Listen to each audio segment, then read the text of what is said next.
Welcome to the Abner and Roslyn Goldstine Scholar in Residence from Sinai Temple. I'm Rabbi Erez Sherman, co-senior rabbi of Sinai Temple in Los Angeles. While we were supposed to be in person with our scholar, Rabbi Donniel Hartman, we are thankful with the blessing of technology that Rabbi Hartman is live with us from Jerusalem, and we are here all around the world from Jerusalem, New York, and beyond. You might hear the noise outside of my office, and I'm not going to unmute because it's a good noise. These are children in our religious school singing the words of Oseh Shalom, bringing peace from the United States to the land of Israel. To begin our program, we call upon Abner Goldstine, who will introduce our esteemed scholar. Abner, thank you so much. Thank you, Rabbi Sherman. Good morning, good afternoon, or good evening, wherever you are. I would like to welcome you here on behalf of Roz and myself through this important conversation with Rabbi Donniel Hartman, president of the Shalom Hartman Institute in Jerusalem. Rabbi Hartman, together with other Institute fellows and scholars, are important voices in the Israel discourse in peace and in war.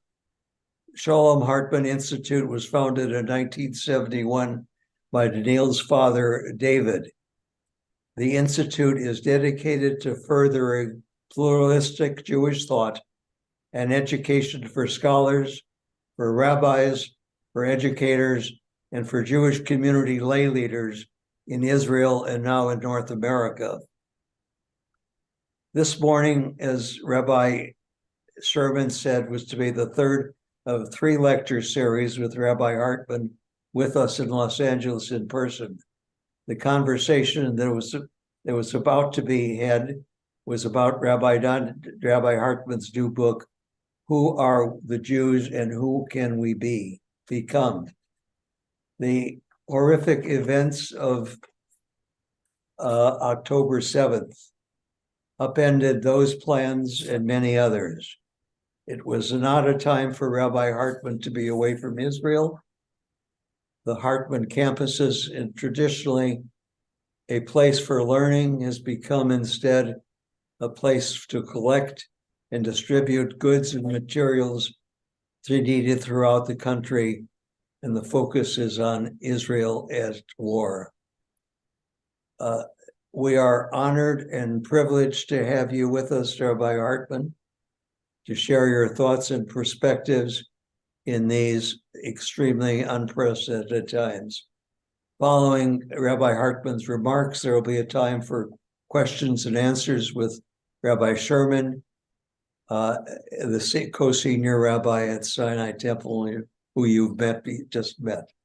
Donniel, Donniel, thank you very much for being with us this morning and sharing your thoughts. Thank you.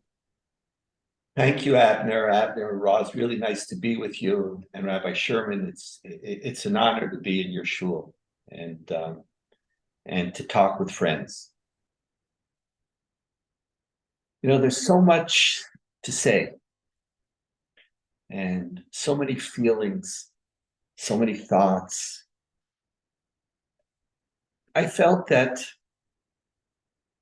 in the 15 minutes or so that I had, to open with, now that it's 30 days into the war, what do we know and what don't we know? Just to give an accounting of where we are. And for 30 days, I've been thinking about what I know and what I don't know. And from time to time, new things emerge that now I know, and things that I thought I knew, now I know that I don't know. So let's just talk for a few minutes. What do I know? I know this is a really hard time. After October 7th, it was an exceptionally difficult, sad, depressing, angry time, mournful time. But as Israel goes to war, it's a hard time. The circle, and I understand you did this circle in your synagogue, how many of you know people in Israel? And we know it's, I remember when I had to go to war. Now I know the people who go to war. I know their parents. And the way it's heavy. It's a difficult time. I know that despite the difficulty, personally and collectively, almost everyone in Israel knows that we have to defeat Hamas. That what's known in Hebrew as the conceptia, the presupposition that we could live with evil at our doorstep and see them train, see them acquire the means, and see them articulate their desire to kill us. And that we could contain them with a wall, with technology, that we will be able to protect ourselves every day, 24/7, 365, year after year, without ever making a mistake. It's just not possible. It's just not possible. We now know that it's not possible. And we could get frustrated about what this person could have done and should have done. But human error is inevitable. And you can't allow evil to acquire the means to destroy you and think that you're going to be able to control them through money or some notion of their self-interest. That we know. It's known. While this is known, we all in Israel fully recognize that while we must defeat Hamas, it is going to be a profoundly difficult task, and it is not even certain that it's attainable. The back of our minds, there is a doubt about the price, doubt about whether the world will allow us to continue. So we know what we must achieve. We know we can't go back to yesterday, but we're not sure that we're going to be able to achieve that which is necessary. In many ways, that's part of being a real country. You don't always get everything that you need.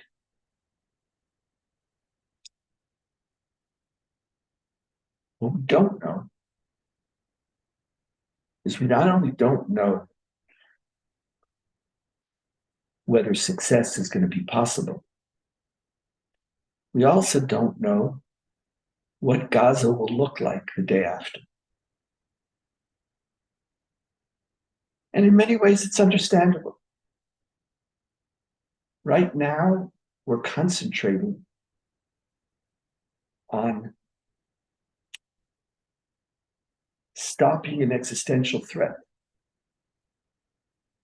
But we have to begin to ask ourselves, even if we're successful, what is it going to look like? What is the future? What's going to be there? We don't know. But as a people, we have to start thinking about it. And it has to become one of the things that we do know.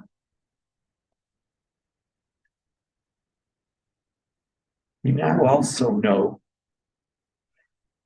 not only that the preconceived notion that we could contain Hamas forever is viable. The other preconceived notion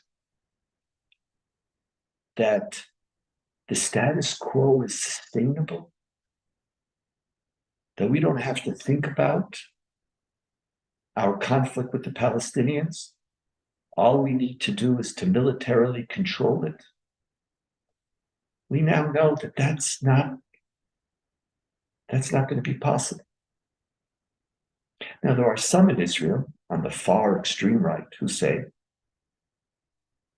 the only resolution is the absolute destruction and perennial occupation, returning to the full borders of Israel. But for most Israelis, from the right to the center right, to the center, to the left, and not just Israelis, also figures and leaders around the world, if we succeed, we now know that we can't go back and ignore the Palestinian people. We can't ignore the plight of Palestinians. And even if it doesn't grow and emerge out of a moral sense of duty, and it can, because we're members of a tradition which believes that all people are created in the image of God. Even from a self-interest perspective, it has to change. Status quo is not going to return. So we know that we need a profound change in our attitude. What we don't know is what a solution would look like. What does a solution look like?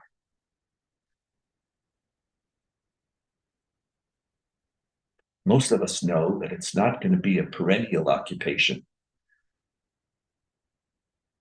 But what is it going to be? How do we resolve this? We know that it's going to require a significant involvement of Western democracies and many Sunni Arab states. We don't know, however, how to help Palestinian society save itself from itself. We know that there could be no future for Hamas, but at the same time, we also know that the Palestinian Authority is not going to be the leader of Palestinian society unless they themselves change their leadership, change their culture, cease being a profoundly corrupt leadership. Palestinians do not only not have government by the people, they have never had government for the people. The leaders of Hamas compete with the leaders of the Palestinian Authority in how much money they're going to steal from their populations. Billionaires. From whom? While their societies wallow in poverty. We know that to move forward, we're going to need a Palestinian leadership, which doesn't exist right now.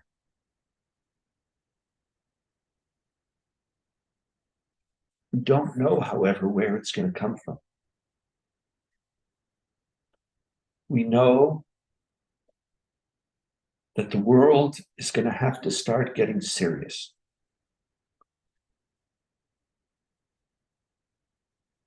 You know, very often Israelis and Palestinians, we participate in a victim competition. Who's the true victim? But the truth is that from the world's perspective, it's very comfortable to ignore us. You know, we speak about the cycle of violence. There really is a cycle of attention. For a few months, people concentrate, or maybe for a few days, they concentrate on something terrible that happened to us. And then maybe for a few months, they concentrate on the plight of Palestinians, and then they forget. And while We don't know what a solution is going to look like. We know that it's going to require a different way of thinking. It's going to be long-term. It's not going to be slogans like, we need a two-state solution. I do believe personally in a two-state solution, but I don't know how to implement it. And I only trust people who speak about a two-state solution if they say they don't know how to implement it. Those who say they know how to implement, all they're going to do is return us to the same process, that same preconceived notion that we Israelis, we're not going to go back to it again. We're not going to allow evil and the means to sit behind a wall. So how does a serious Marshall Plan, which creates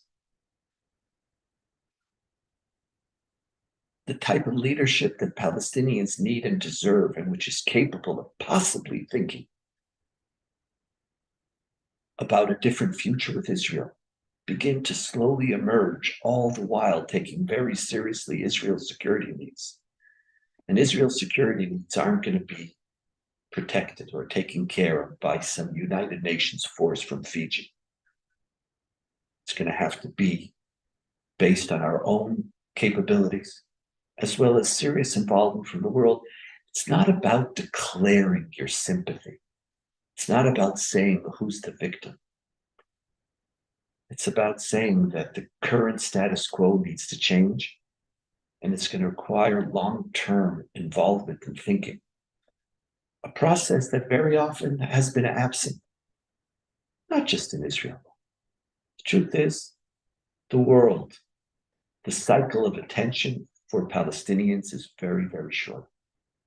But I believe after this war, there is a window to think differently. I know that we need to. I know that in Israel, there's going to be great political upheaval. That the leaders of yesterday and today are not going to be the leaders of tomorrow. It might be smooth, and it might take millions of people in the streets, and millions of people will be in the streets. New political constellations are going to be possible. I know that the categories of left wing and right wing are no longer going to be relevant. And that everybody is going to be involved in some form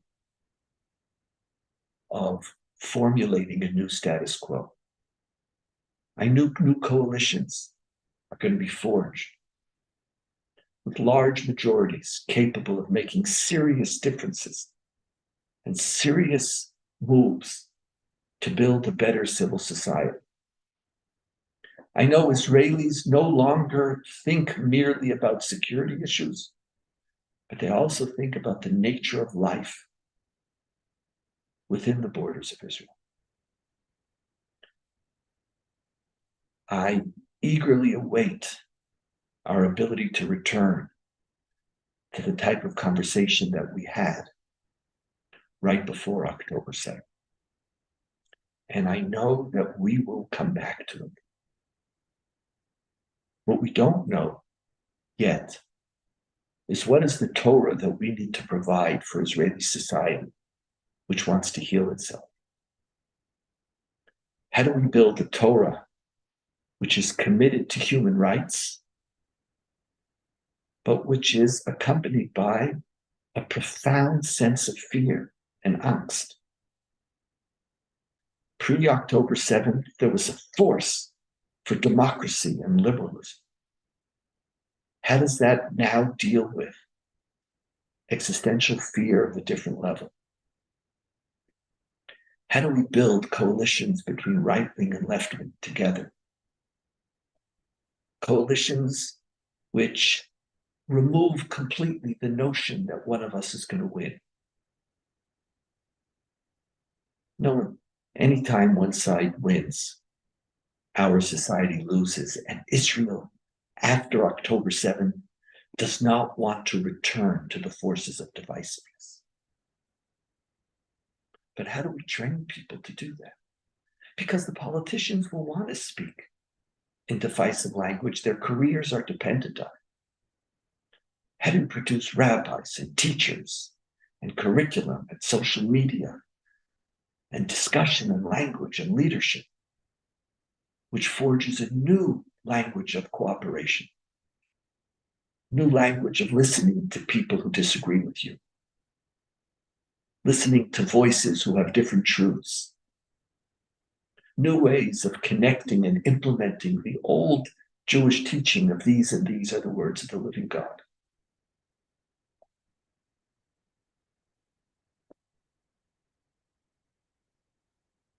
It's going to be,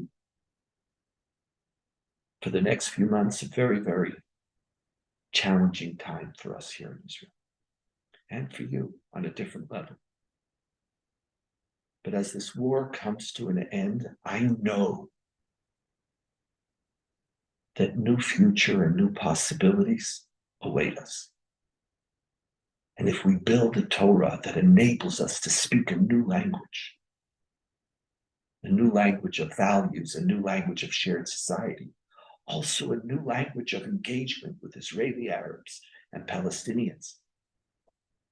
If we take control of our destiny, not only through the force of our military, but through the ideas and values that we teach, a great moment awaits us. One of the great tragedies of the human condition is that it is often tragedy that forces us to exit the mediocrity of the status quo. Human beings, on our own, we tend to become comfortable.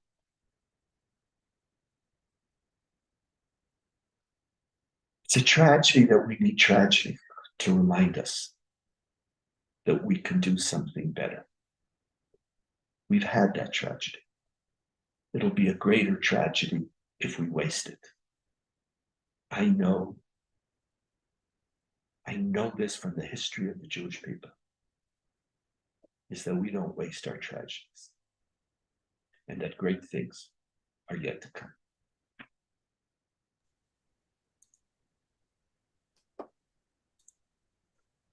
Thank you, Rabbi Hartman, for your words of wisdom and also words of hope during this most difficult time, both in Israel and abroad within the diaspora. I'm going to ask a couple of questions. I'm going to ask one about Israel. I'm going to ask one about, as you said, the difficulties that we face in the diaspora right now. And then we're also going to do like we always do for our Goldstine Scholar in Residence, have a conversation. And so if you are signed into the webinar and do have a question for Rabbi Hartman, please put it in the Q&A chat, and we'll hopefully have time to get to those conversations as well. Over the last 30 days, I've been listening to you and to Yossi Klana Levi in your podcast. If you have not listened to the Hartman podcast, for heaven's sake, now called Israel at War, every couple of days, a 20 or 25-minute snippet of thought, please definitely listen to this. And just on Thursday, you spoke about some sayings that were within Israeli culture that might have changed. That when you were in wars, you said it used to be Tov Lamut Bi'artseinu, that it is good to die for our people, our nation. But today it should be Tov Lichyot Be'artseinu, that it is good to live for our land. Can you maybe make the, as we said, what you know, what we don't know, based on what you just said?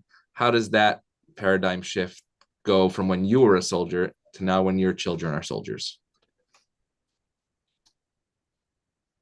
When I grew up, the existence of Israel wasn't a given. Just wasn't. Even post-67, we had a sense of power, but very quickly, 73, which was our greatest military victory, showed us how easy it is for us to lose. Because we loved Israel and we needed Israel, it doesn't mean that we were going to have Israel. And if you were going to have Israel, you needed a society that was willing to stand up and to say, I will do whatever I need to do in order for this country to live. And this slogan of Tov Lamut Ba'ad Artseinu It is good to die for our country. It wasn't that death was aggrandized. Jews don't do that. But it was good that we as a Jewish people have the ability now to fight, even if it involves our dying for the sake of our survival.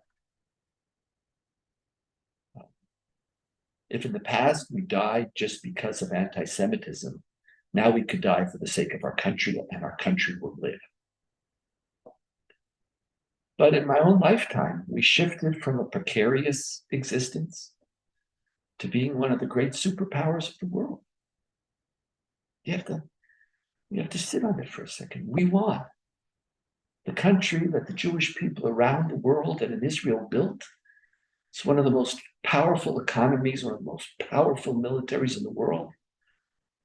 The countries around us, which threatened us in 73, either made peace with us or have ceased to function and no longer pose a serious threat. And so we began to no longer think of the need to sacrifice for the sake of the country. The idea was to innovate for the sake of the country. That your personal success, your life, was what the country needed. They didn't need you to die. They needed you to live. They needed you to make a living. They needed you to work. And we worked. You remember the jokes about Israel? Now we work harder than Americans. One of the most hardest working people in the world. Very industrious. Israel wanted your energy, wanted your life force. They don't want your life. And it developed a people who, according to every statistic, are one of the happiest people in the world. Now, that's a sign of our insanity. It's true. But we are insane. But we're seventh happiest people in the world. In the United States, you're 17, 18. We concentrated on life. That was our focus. And part of what happened in October 7th is the realization that we could lose it again. And it wasn't Hamas, but Iran, very, very cleverly, not with its atomic weapons, but through a huge amount of proxy armies and forces, equipping them not with the ground forces, but with various capabilities to dramatically transform our experience in Israel. Our vulnerability was exposed again, and we'll win this war again. But it's much harder to fight a war when you're coming from a perspective of it's good to live for your country. It's much harder to fight a war when you raised your children now than to fight war from the old perspective. So we moved forward, but now we're in, as this is category of Milchemet En Breira, the war of no other choice. We have no choice but to win. My granddaughter was asking me, Baba, that's my name, and I told her my name was Saba, but she didn't hear the sa, she heard Baba. And the truth is, I like it much better. I think I was a little too young to be a Saba, so I'm a Baba. Baba, what will happen if we lose the war? Where are we going to go? And I said, no, we're not going to lose the war. But Baba said, well, what would happen if? I said, there is no if. There is no if. We want to live for our country, but now it's going to demand of us a serious level of sacrifice. And so for the last 10 months on your podcast and your Torah, we almost were speaking about a civil war. And in 24 hours, we shifted from an external war. And also on your podcast and through your Torah, you've spoken about how we are often better at the external threats than we deal with the internal threats. How do you think dealing with these external threats, which right now are costing soldiers' lives? Just yesterday in shul, we read the list of soldiers that have been killed over this past 30 days. And it was a long list with the ages, which not many more over 20 or 22 years old.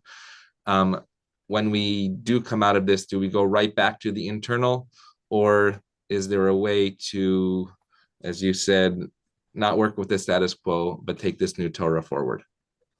I can tell you with every iota of energy in my soul, and with a coalition of tens of thousands, hundreds of thousands of people, and tens of other institutions, we are not going to allow Israel to go back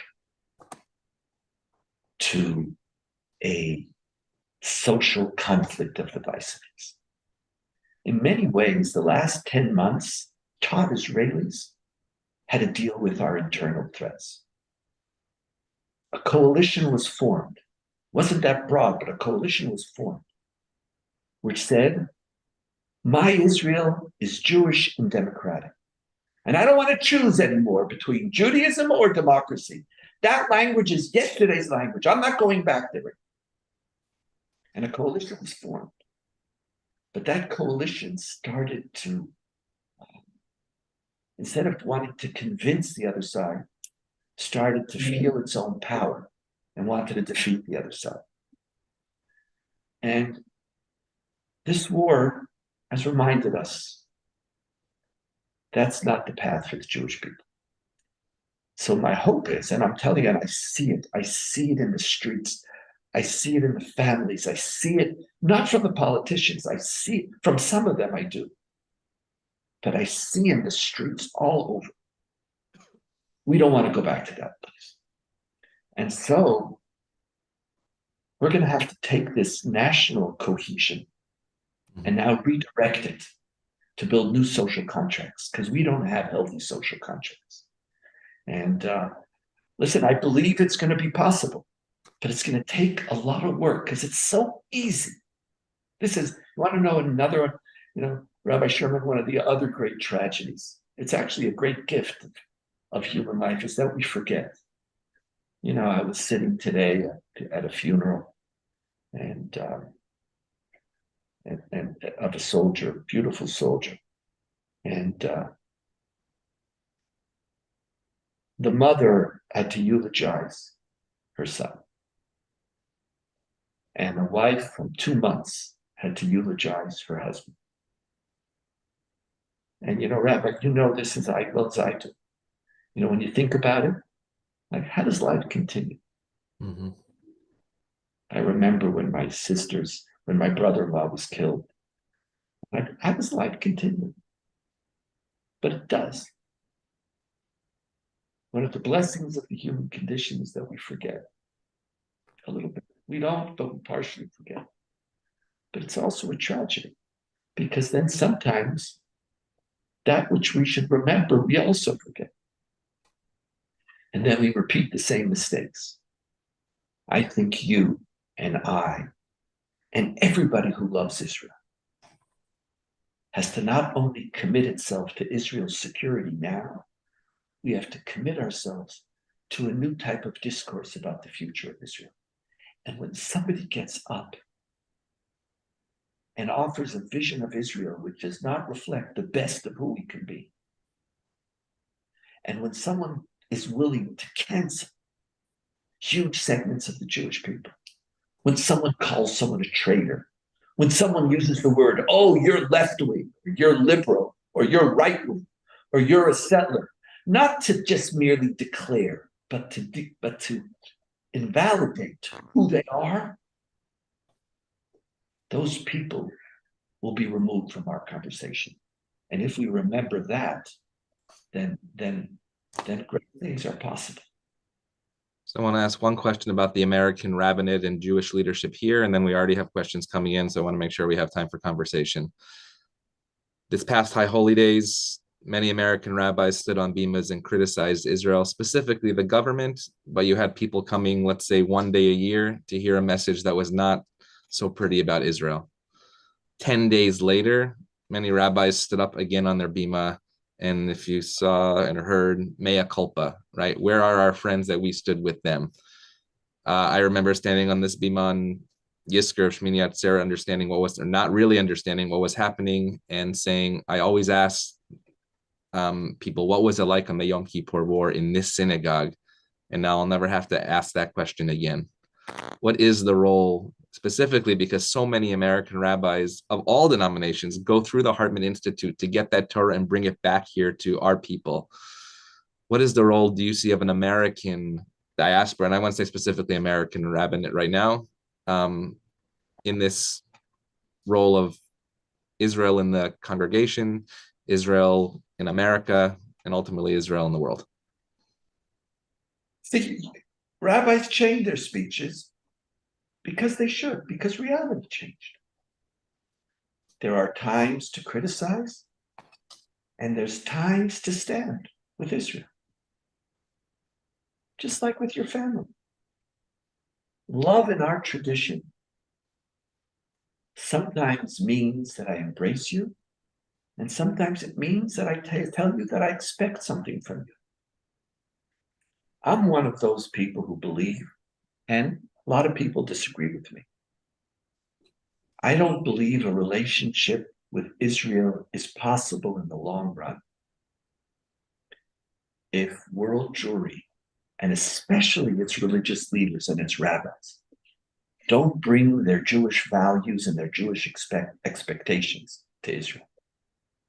You can't teach Jewish values as an essence of what it means to be a Jew and say, when it comes to Israel, we don't talk about it.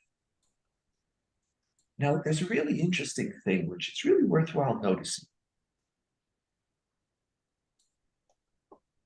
The criticism that was emerging before October 7th was a criticism that said, if Israel becomes a non-democratic country, and I believe that democracy is an essential aspect of my Jewish values, what relationship could I have with Israel? It was a criticism which was trying to build an Israel that you could have a relationship with. As such, it was essential. It wasn't a criticism telling Israelis which wars they should fight and how they should endanger their existence. The vast majority of North American Jews have a great level of sensitivity to what they are allowed to say and not allowed to say, given the fact that your children aren't on the front line. The criticisms before October 7th were a desire not to distance from Israel.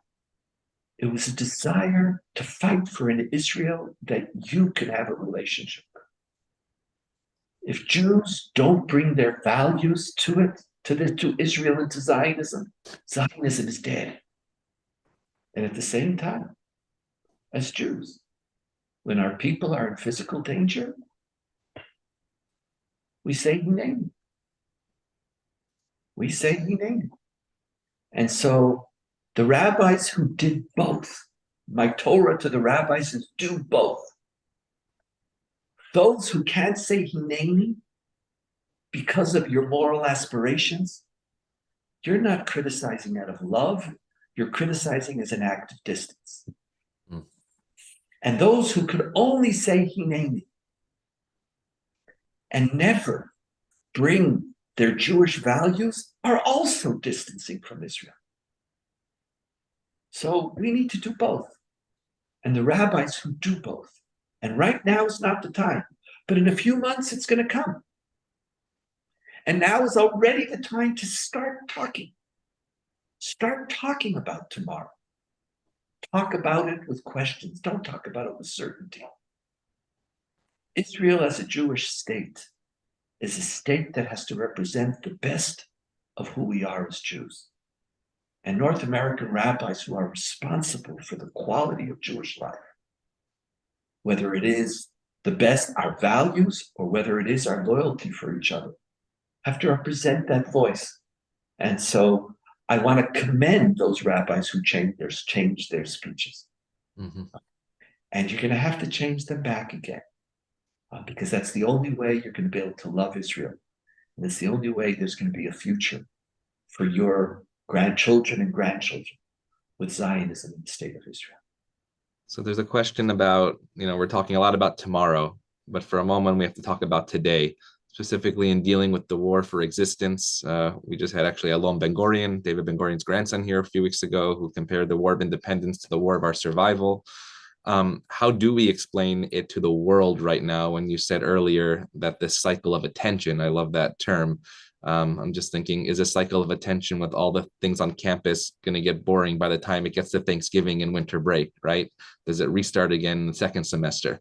How do we deal with that based on the also I'm saying of all who exercise mercy on the cruel will also end up being cruel to the merciful? Right. Does that fit in terms of what we're seeing in public opinion in Israel, the world, and here? There is a very dangerous coalition emerging today. There is evil in the world, and it's not just Hamas. There's evil in the world, people who are anti-Semites, radical Islam, radical anti-nationalists, for whom Israel is the epitome of their evil.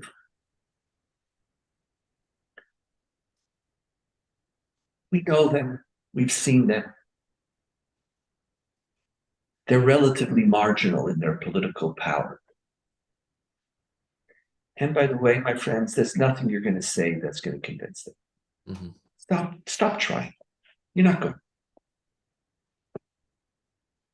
But there is a new coalition emerging together with these anti-Semites,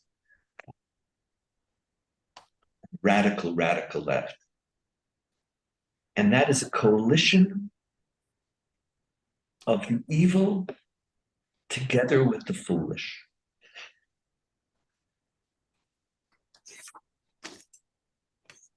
And there are many people who are foolish.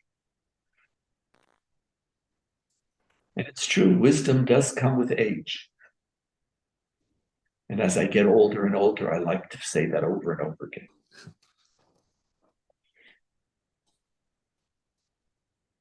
For younger people, the world is simple. Memory is short. It's not even the memory is short. They don't even know. Mm-hmm. So it makes this moment complicated. Is a coalition of the evil with the foolish is not such a marginal, small coalition. You have to decide, and I can tell you, for most of those who are participating and chanting, from the river to the sea, Palestine will be free. And that's the topic of our latest podcast. Mm. There's nothing that you could say. Stop it. Stop. Don't you worry. Oh, if Israel, let me show you some more pictures. Let me take a few more journalists to see the blood splattering on the walls. Come, please watch the video of the Hamas what do they call those? Go cameras or whatever. GoPro, you're right. GoPro. Stop. For the coalition of the evil and the foolish, it's not going to help you. It's not going to help you. They're not listening to you. And all you're doing is aggravating yourself. You're aggravating yourself and you're engaging in a futile exercise of trying to put something back together that's not going to be put back together right now. Maybe, Rabbi Sherman, as you said, after Thanksgiving, after spring break, some of the foolish will go on too. Right.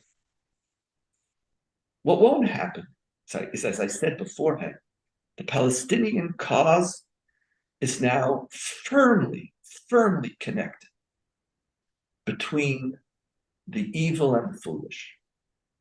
And I think we're going to have to not be foolish, and we're going to have to start talking about it. But talking about it is not public relations. And we're not going to tell them the story. I have the story. I can tell you all the story, the 47 and the 7 and the 67 and the reject and the 2001. I have all the stories. It's not going to help, my friends. And I know it is frustrating because we know it's true. It doesn't matter. The foolish aren't listening. And I was listening to some PR person from Israel say, oh, we have to just, the government's failing. We have to show more pictures. Stop it. It's not going to happen. Our rabbinic tradition teaches us, just as it is a mitzvah to say that which will be heard, so is it a mitzvah not to say that which will not be heard. Mm-hmm. I want to tell you, stop trying to reach either the evil or the foolish. But not everybody's foolish. We have great friends out there, people who want to hear us, people who want to have a relationship with us. And what they need to hear is not the pictures. They know the pictures. They're already with us. What they want to know, does Zionism stand both for the right of the Jewish people to live, but also for the right of Israel and the responsibilities of Israel to be a moral and democratic country? They want to know whether you, as lovers of Israel, embody moral values. Now, when you're talking to the coalition of the evil and the foolish, you don't talk that way. You're just trying to tell them, let me remind you, Hamas is ISIS. Okay, you got it. Great, we got the line. Hamas is ISIS. It's over. That's not the conversation. That was the conversation for the first few days. That conversation created a coalition in the Western world of governments and individuals who the vast majority of them support us when they're 30 and above. Establish that coalition. Strengthen that coalition. One of the nice things about the foolish is that they get a little older. It's not a permanent ailment. It's temporary. Complexity will emerge. And what they're going to want to see are the lovers of Israel, people who care about values. And by the way, those values contain my right to live. My right to live is a moral value. But it's true. I also have to work more seriously on showing that we do talk about a future for Palestinian people. The only people who speak about the moral struggles of the Palestinian people are the evil or the foolish, then there's going to be more people joining that community. We need to get smart. And smart is to go beyond the basic level of what we call advocacy. We love advocacy because we love it. It's facts, it's figures, we're smart, we have good memories. My friends, nobody, listen to me. I know I'm on Zoom. I wish I could just go into your living rooms. Just like right now, let me be with you in your living room. Listen to me very carefully. Nobody builds their opinions on the basis of facts. Everybody picks the facts that mirror their opinions. And if you come equipped with your facts, you're not helping Israel. You're harming us. You need a new conversation. And we could win that conversation. But it's not going to be the pictures. That's yesterday's conversation.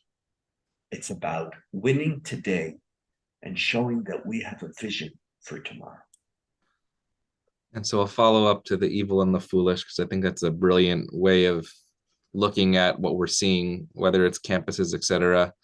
What happens when sometimes the foolish are within our own Jewish community, and that is the side that other fools, if you wish, see? Okay, so what they're going to see it. They love it. What am I going to do? Okay, then we'll move on to the next question.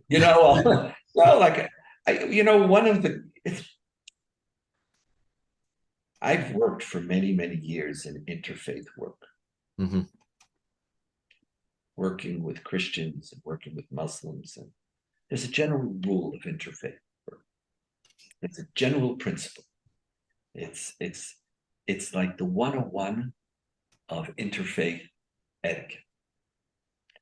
Never allow the marginal of the other community to be perceived by you as mainstream. Mm-hmm. So, for example, in our conversation with Muslims, never define all of Islam by its most radical ISIS forces. Don't say all, like you see something and you make them into the totality. Right. You take the fringe and you make them into the total. One of the rules of our conversation with Christians is not to allow supersessionist Christianity to define Christianity. Like, don't let your nightmare or one group which you somehow agree with define. And many of the people are violating Jewish Voices for Peace. How many books, or if not now, these are minor little sections of our community, but it serves them well and they're violating the fundamental etiquette. Okay, knock yourself out. What could I tell you? So you have it, you could prove I'm not anti-Semitic, I'm not anti-Jewish. Look, one of my best friends is Jewish and don't tell me. Okay. Listen, my friends, not an easy time. I know it's not easy for you. It's not easy for you. Some of them, your children, are saying things that you're embarrassed about. Love them. I can tell you, I have a rule with my children. Anything my children do, no matter what they do, will not cause me to change my relationship with them. I told them, I don't care what you do. I don't care where you go. I am in it no matter where you are. With one exception, because I do have boundaries. And that's riding a motorcycle.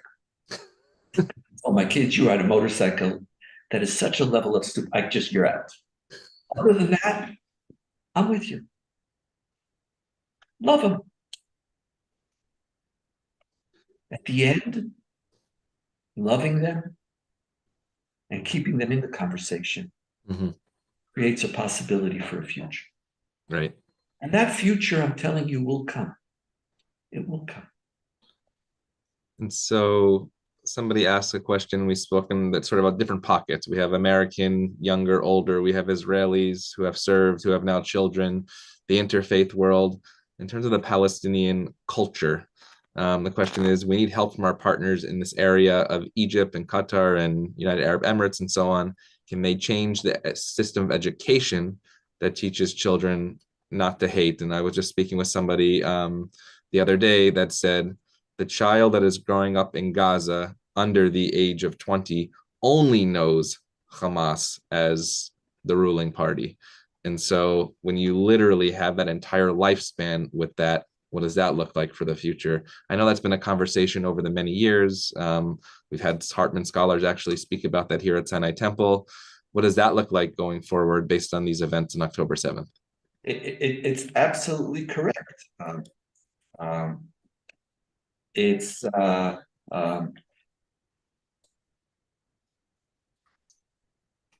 poo-pooed it in the past. It's true.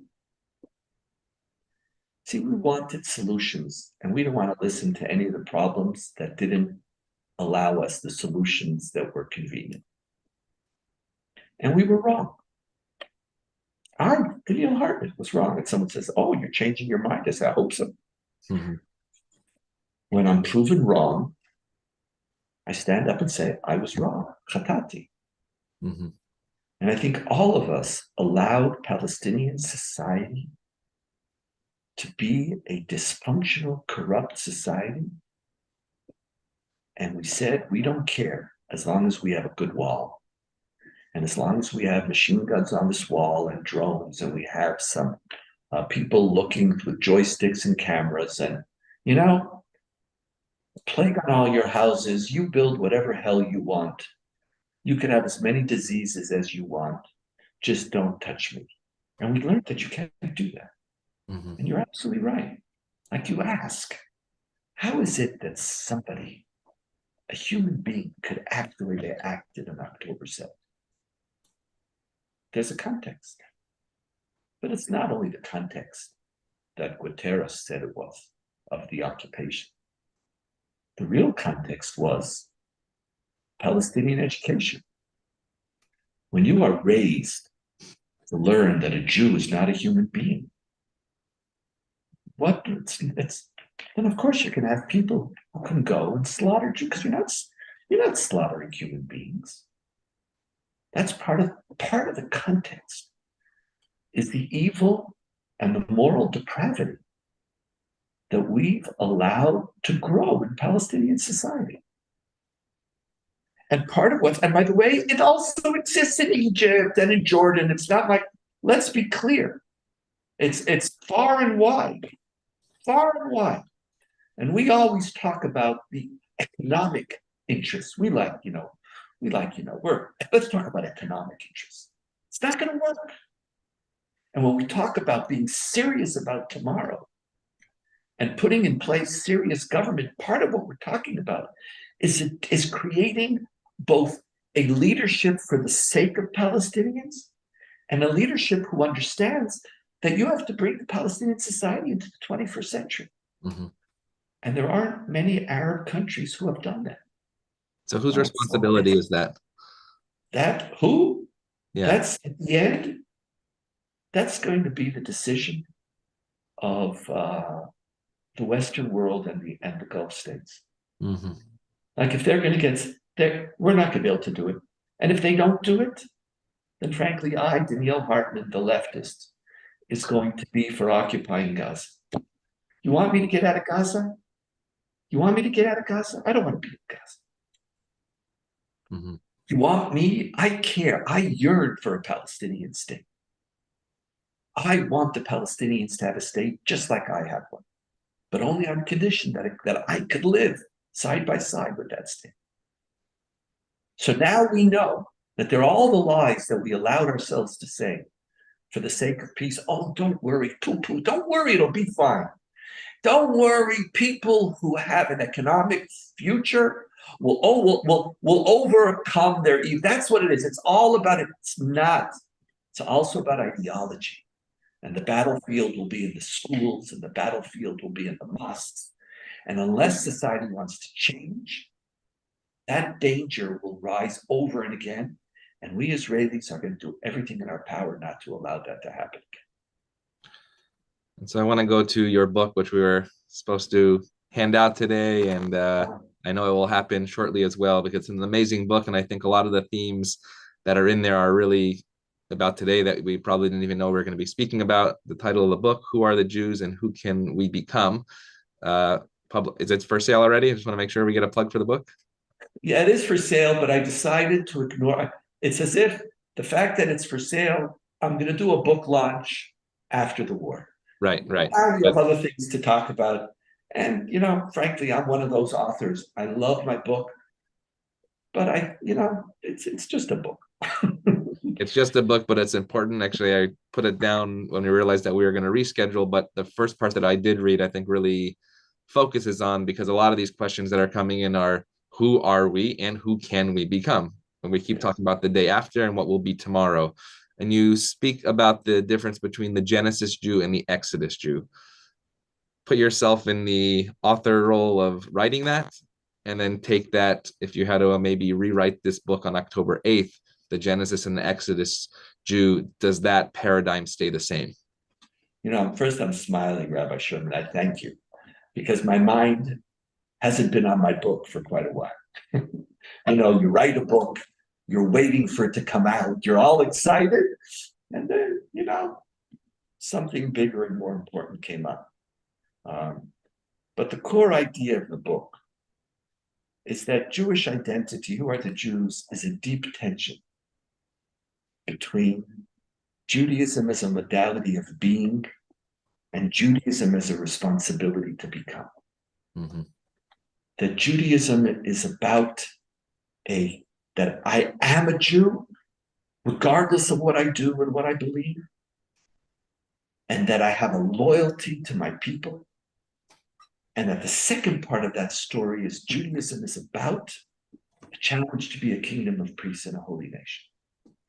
And that these two internal tensions about embracing my people, embracing my loyalty to my people, and embracing my responsibility to be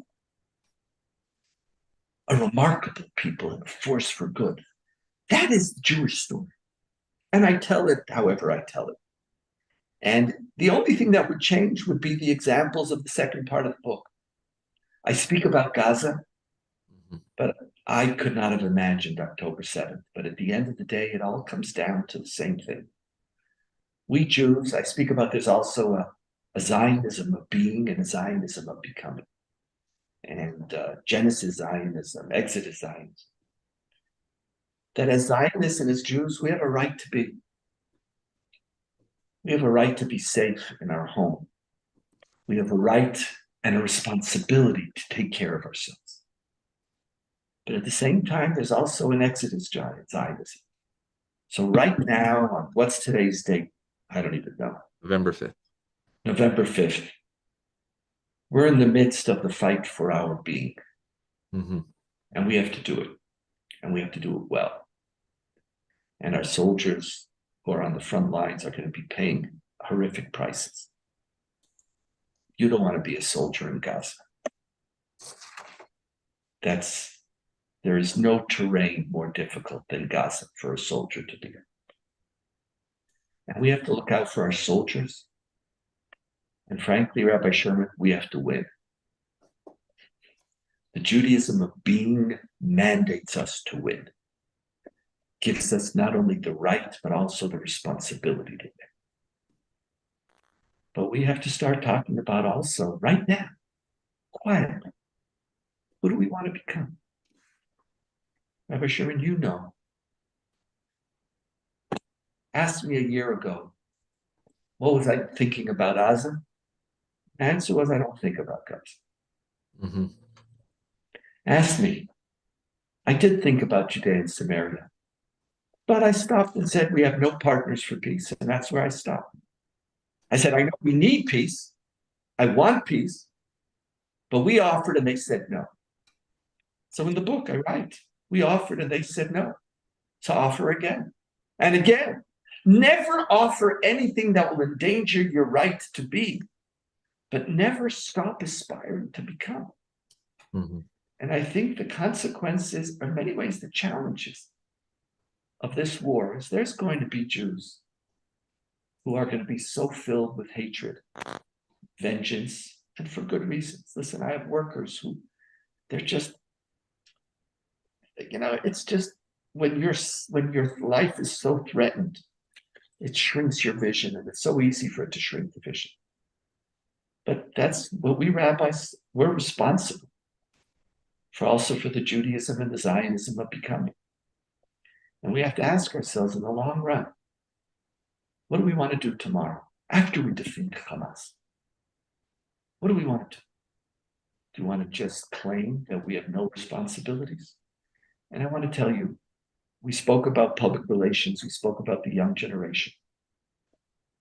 We, the lovers of Israel, have to stand up and say that inherent to my conversation about Zionism is the Zionism of becoming. That I, as a lover of Israel, talk about what Israel should be.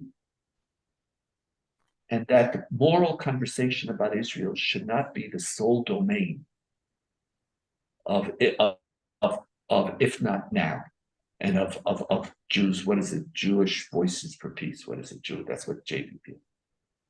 They're not the ones who speak about morality. We do. And so the book is a call. It tells the story of the way we Jews balance these two mega ideas. And these two mega ideas have come to land in the state of Israel, and they've come to land in Israel post-October 7th. And right now we have to win. But if we're really going to win, and to win means that we're not going to have to engage in this battle again. And to win means that we're going to have friends around the world, and we do have, who are going to want to stand with us. We're going to have to be open to the complexity of the Jewish story, which involves Genesis and Exodus, being and becoming. It's interesting that we're using the word win, because many people have started to use that word, that there is no choice but to win. It goes back to your first aspect of Ein Breira. It goes to Lichyot Bi'ad Artzeinu. It goes to the generational gap. Our own children, right? We spoke about maybe your generation, my generation, and then my children's generation. They were just in the land of Israel 10 weeks ago. They see it, they hear it, they feel it. what's the message to them in our own day school worlds, right? When often a generation that says, I quote, we've been lied to, even children of our own lovers of Zion, how are we teaching Israel for tomorrow for them?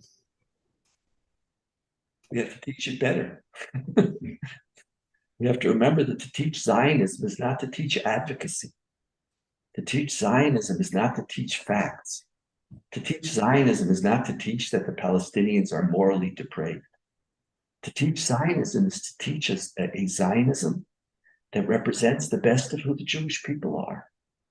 You know, we know, and I'm sure, we don't know each other well. We've met a little bit, and it's really an honor to be with you. And I very much appreciate this whole thing and the quality of the questions. And it's really a pleasure.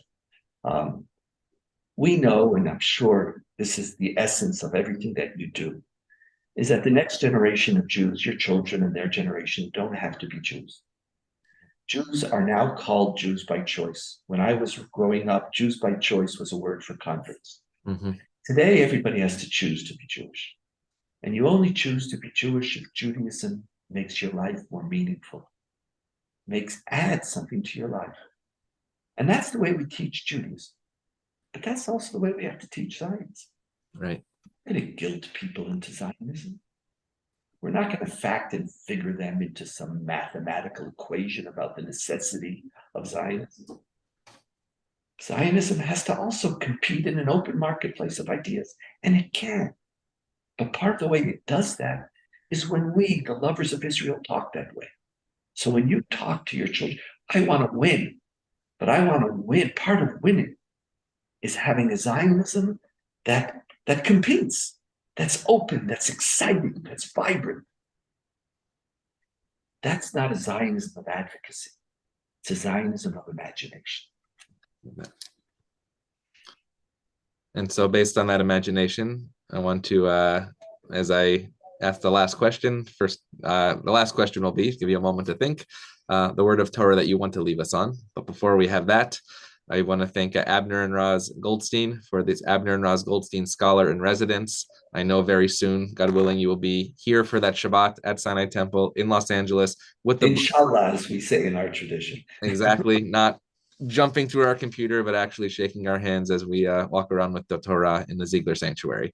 And so we want to thank everybody for joining us, but I want to ask you, what is that word of Torah that you have to leave us here on November 5th? Oh. You know, we just read 2 weeks ago, Genesis 12. God says to Abraham, go forth from your father's house, from your birthplace, from your land, the place that you were born, from your father's home to the land that I will show you. And I will make of you a great nation. And I will bless you, and your name will be great. And you shall be a blessing. I will bless those who bless you, and curse those who curse you. And all the nations of the earth shall bless themselves through you. We were promised that our path and our life would be easy, that we're going to be a great nation, and that we're going to be the recipients of God's blessing. Turns out that God blesses those who bless themselves. Turns out that we have to fight for that blessing, and that the rabbis were right. Every single thing the rabbis say, the three greatest blessings that God blessed the Jewish people with, every one of them is accompanied with suffering. Every one of them. That God's blessings, you know, sometimes we Jews say, you know, thank you for choosing us. I wish you would have chosen somebody else. You know, it's a great blessing, but it's our responsibility to build it. So the first half of it is that if Israel's going to be our home, it's not because God promised it to us. It's because we have the strength of character to be willing to fight for it. But at the same time, the verse ends, and you shall be a blessing. Our job is to fight for Israel, but to fight not only for Israel, for the Jews, but to fight for an Israel and a Jewish people who are a blessing to the world. Torah doesn't let you pick. It says both. It's in the same verse. So it's a heavy responsibility, and it's hard to do both. I know it is hard to do both. It's much easier to do both when God's benevolence overcomes us and we share that benevolence with others. It's another thing where we have to fight just to be. But at the same time, we also have to fight to be a blessing. And no one ever said it's easy to be a Jew, but it's great to be a Jew. That's the Torah I want us to remember. Rabbi Donniel Hartman from the Hartman Institute. As we all know, and hopefully you know as well, that you are a blessing that has truly been a bracha for us this morning, this afternoon, or this evening, wherever everybody is today. Toda Rabba. We pray for you, your family, all of the Hartman Institute, and the people and the land of Israel. Thank you so much. Have a wonderful day.